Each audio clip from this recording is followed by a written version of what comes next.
naghihintay. Ang dami oh.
Minutes na yung hatian. Sir, 30 minutes sir, kaso sir pag mahaba na sir masyado dun sir, pinapa-adjust ko sir na tapos mga 45 minutes na Dami dito. Dito lang kayo sir, tumigil sir ng saglit sir gawa ng sir ulit nagdadamping. Kaya naka-stop sir. Pero naka-compel sir. Ayan lang muna sir. Ano lang? Ito na sir, ina-adjust din sir. Oo, adjust na. Ayan po sir. Tapos din yan, sige, panaga ko.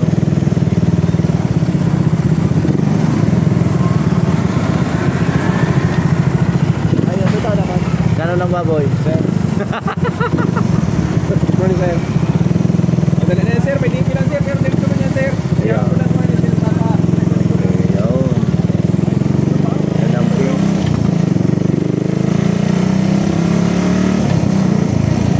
Damping pa, kaya naabala. Yan o, continuous. Kasi patrabaho dito. Tuloy-tuloy yung trabaho dyan. Kaya singit-singit yung trabaho. Singit yung trabaho. Kung may chance na magdamping, nagdadamping yan. Yan dito yung control point na talaga. Ito na lang ang isang landslide area na shout out. Ito na lang yung isang landslide area na dinadampingan. So yung tatlo, lahat na yan two-way. So expected na bago magpasko matapos to. Nga, ay malapit na, mga 2 araw, tama 2 araw na lang Pasko na, tapos na yan. Tapos na yan. At lahat na dito magkakaroon ng two-way traffic. So bukas marami pa yan sasakyan at nasa 24, lalong sa 24. Sana wala namang abutan ng Pasko na dito sa kalsada.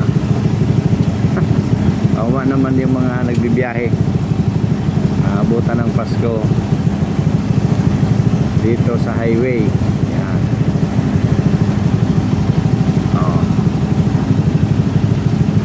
So yan may mga malalaking solar light na dyan, kasi kahit kami nagtatrabaho sila. Yan. Uy, meron pa meron pa parating na truck at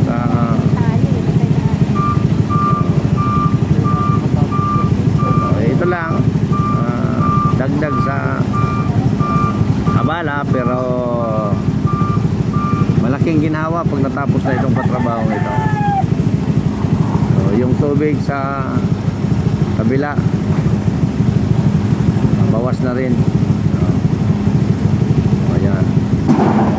So yung time frame naman ito is bago daw magpasko. So bukas hopefully tapos na ang trabaho. Ayan. Bukas estimate ko tapos na ang trabaho dito. Konti na lang yan, hapon hanggang mamayang gabi. Yan, tatapos yan. Pero lalagyan pa yata ng second layer na bakal. Second layer na bakal dyan sa baba. Kasi first layer lang ito. Lalagyan niya ng second layer doon sa baba. Para itong unang bakal na to, protection lang yan dito sa simento para hindi gumuho. So yung pangalawang second layer ng bakal, so protection naman yon para doon sa mga idadamping na lupa sa gilid ng kalsada. Yan. Kaya baka abutan pa ito ng bagong taon yung pagpapatrabaho para masigurong ligtas yung dadaanan.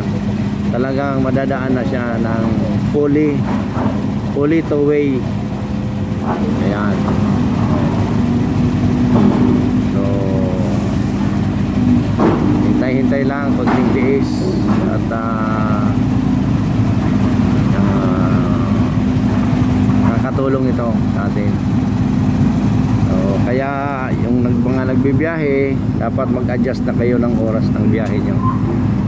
So 1 hour, mag-adjust kayo ng at least 1 hour na biyahe.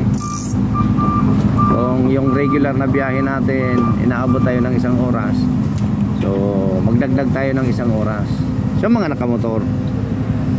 Pero yung mga 4 wheels, dagdagan mo pa 2 hours, 3 hours hanggang 4 hours na adjustment.